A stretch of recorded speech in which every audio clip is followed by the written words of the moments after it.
Hello and good day to you. Welcome. I've got this little video that I want to make. It's very interesting because I've obviously been doing a little bit of research because I've had this question in my head for a long time. If you are on ESA and you are on the income support part of it, so income related, then you will have no choice to transfer over to ESA.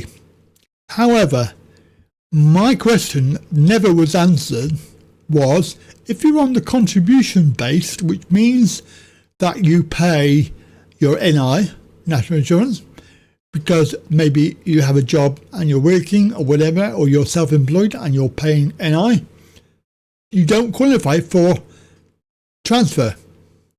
And my question obviously was, do you have to transfer? And nobody ever, not even any of these so-called TikTokers who claim to make disability-related videos about benefits and things like this, none of them can tell me.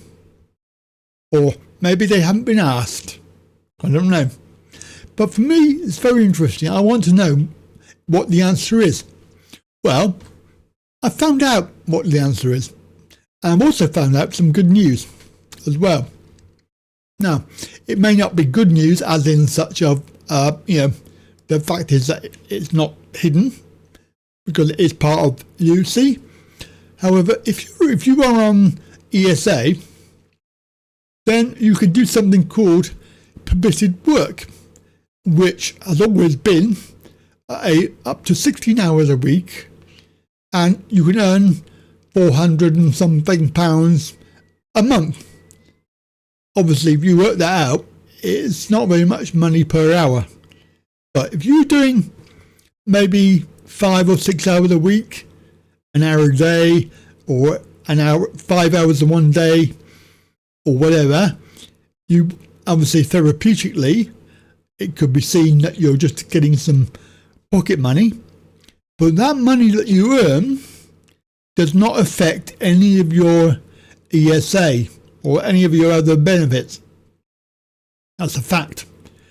But unfortunately, UC does not have permitted work. It doesn't have it. If you're on permitted work and you want to continue doing that, then what's the answer? So there isn't another question there. I have two questions, both of which have been answered. They've been answered by this website, which is quite good. Right, here we are.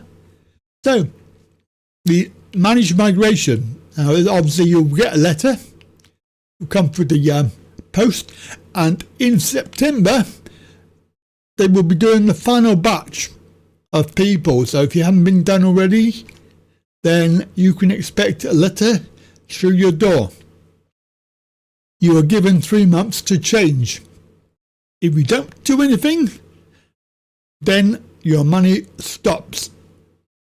It's including housing benefit as well. So if you get housing benefit, that will stop. So this is a means-tested benefit, which obviously UC is. It's a single monthly payment for people of working age. So what happens when you go to claim your pension? Then you don't get this. So it's gradually replacing income support, income-based job seekers, income-related ESA, housing benefit, child tax credit, and working tax credit.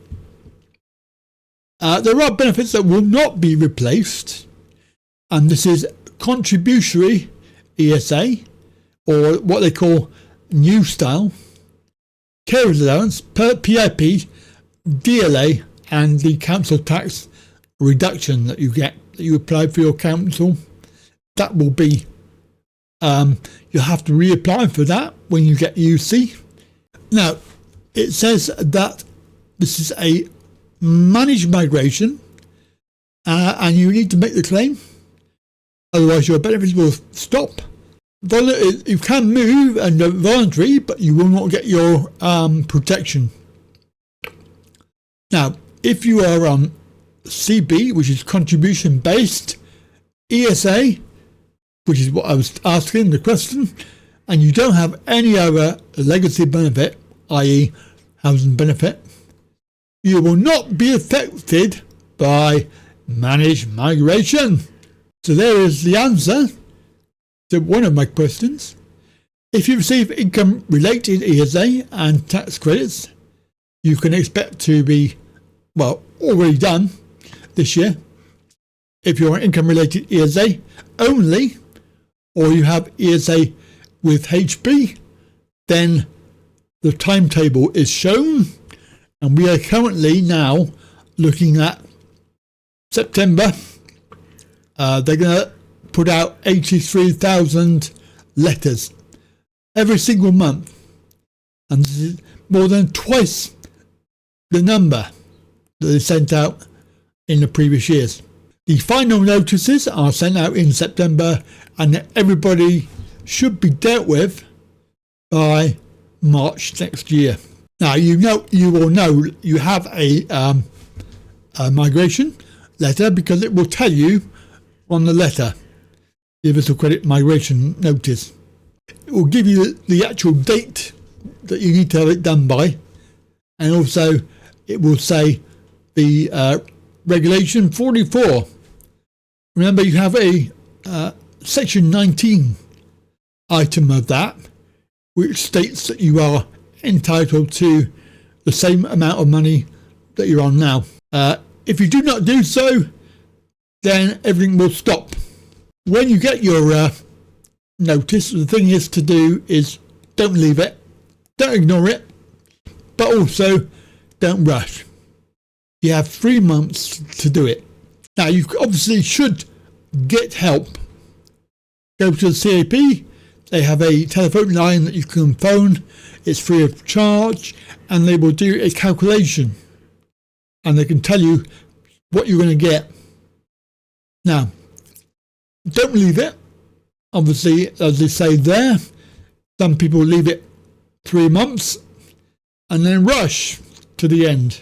The amount of UC that you're entitled to can vary, but you are guaranteed to have at least the same amount under the regulation. It's called transitional protection. There is a 5-week delay, obviously, but they do give you a payment after 2 weeks. So that's the last payment you'll get. So technically, you'll only be waiting 3 weeks for your money.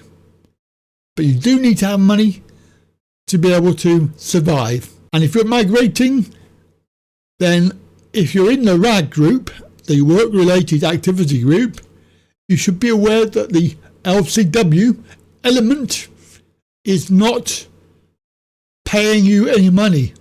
The transitional protection means that you will get the similar amounts to what you're getting now. If you're in support group, then you will get the LCWRA element, and it's worth nearly £400 a month.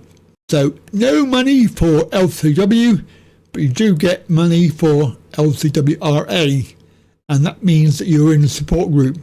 Now, UC is paid monthly instead of the fortnightly. The housing element is paid to you, although you can have it paid to your landlord. So here are the questions that I really wanted to ask. So, can you go back to legacy? No. Will I still get my housing benefit? Yes. If you're living in specified or temporary accommodation, you may continue to receive HB, housing benefit, instead of this UC based housing. So it's part of UC. Will UC cover my council tax? No. You will need to reclaim that once your UC is sorted out, because that will stop. And here is the final question that I had. I receive ESA and do permitted work. Can I still do this? There are no permitted work rules. Instead, the people that have LCW can have a work allowance deducted from their wages. And of course, if your UC claims including a housing cost element, it's only, well, it says £379 there, but it actually is £411. And if you get no housing, then you can earn £679, I think it is. But anything over that, so for example, if you had, let's say you were earning £1,000, so £300 of that would be taken into account, and they would 55% of that amount above your allowance will be taken into account as earnings and will be reduced down on your total amount, which means that you'll be reporting your wages every month. So the answer is yes, you can work, you can do a few hours a week, but you have to be aware it isn't very much. So there we go. That is basically the questions I had. If you run ESA contributions only, then you will keep that. You don't have to migrate. Although technically what they will say is it's ESA new style. And obviously the other question I had, can you do permitted work? Well, you can work, put it that way, but anything over the minimum, you will get reduced down by 55% every pound that you earn.